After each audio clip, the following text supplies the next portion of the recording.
If you care about soil the way our ancestors did, this is one of those lessons that quietly changes how you farm forever. And before we go any further, subscribe to this channel because we focus on real husbandry knowledge that stood the test of centuries.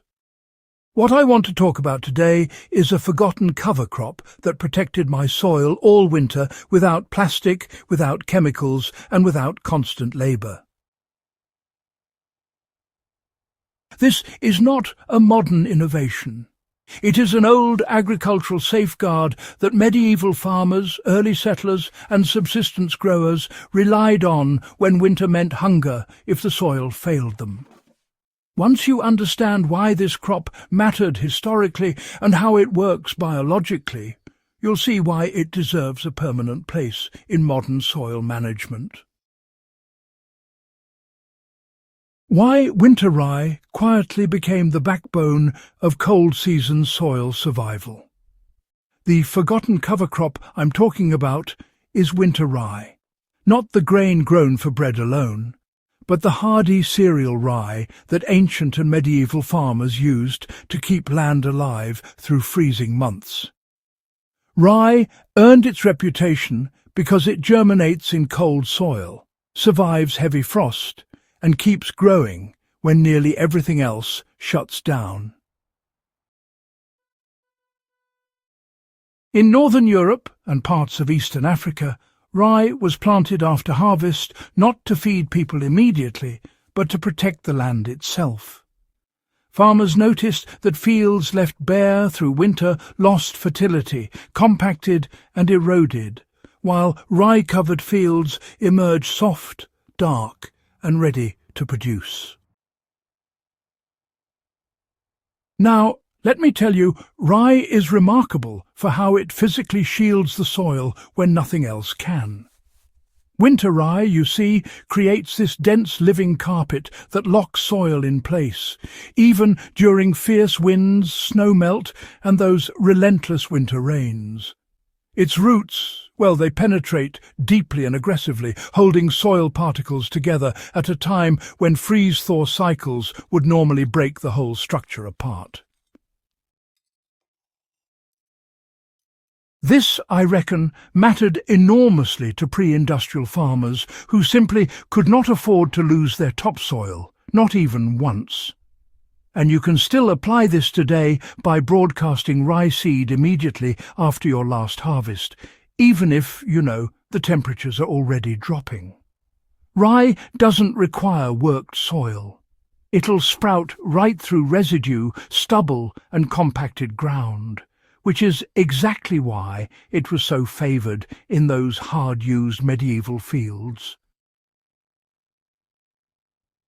Now, here's something interesting. Ancient farmers valued rye's underground work even more than what you could see above ground.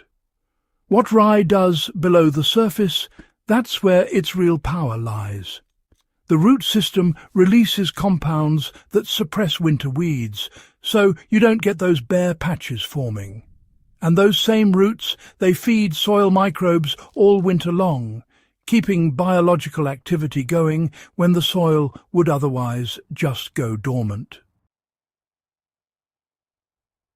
Historically, farmers noticed that rye-covered land warmed faster in spring and produced stronger early crops. Today, we understand this as microbial priming and improved aggregation, but, well, the results are the same. Soil remains alive, porous and resilient. How rye traps nutrients instead of letting winter steal them away. One of the most destructive winter processes is nutrient leaching. Rain and melting snow pull nitrogen and minerals deep below root zones. Rye acts like a living net, capturing those nutrients in its tissue. When terminated in spring, those nutrients are released back into the topsoil. Ancient farmers often cut rye down before it set seed and left it on the field as mulch. You can replicate this by cutting or flattening rye 2 to 3 weeks before planting your main crop, allowing it to decompose naturally on the surface or lightly worked into the soil. You know, rye was used as both a cover crop and, well, a survival fallback. It was never wasted. If the winter turned out harsh, or if spring planting just didn't work out, farmers could let rye mature and, harvest it for grain or fodder. This kind of dual-purpose value really made rye indispensable in those old subsistence systems. Even today, rye can be grazed lightly by livestock in early spring, just before it's terminated. This adds manure directly to the field while still keeping that precious soil cover. It's a practice that's honestly deeply rooted in those historical mixed farming systems. Now, if you're wondering how to bring this forgotten method into modern conditions, here's what you do, step by step. After your final harvest, scatter rye seed at a heavy rate, aiming for full coverage instead of those tidy rows folks often prefer. No fertilizer is needed. Rye thrives in poor soil, which is precisely why it was relied upon historically. Just allow it to grow through winter, untouched. In early spring, observe soil moisture and root density before making any decision. Cut it down when stems are knee-high for maximum biomass without seed formation. Leave residues in place or, lightly incorporate them, then plant directly into the improved soil. Why rye fell out of favour, and honestly, why that was a mistake. Rye declined with the rise of synthetic fertilizers and mechanized farming, which allowed fields to be left bare without immediate yield loss. Over time, that shortcut degraded soil structure and resilience. What older systems understood was that soil protection was not optional. Rye was not about maximizing a single harvest, but about protecting the future of the land itself.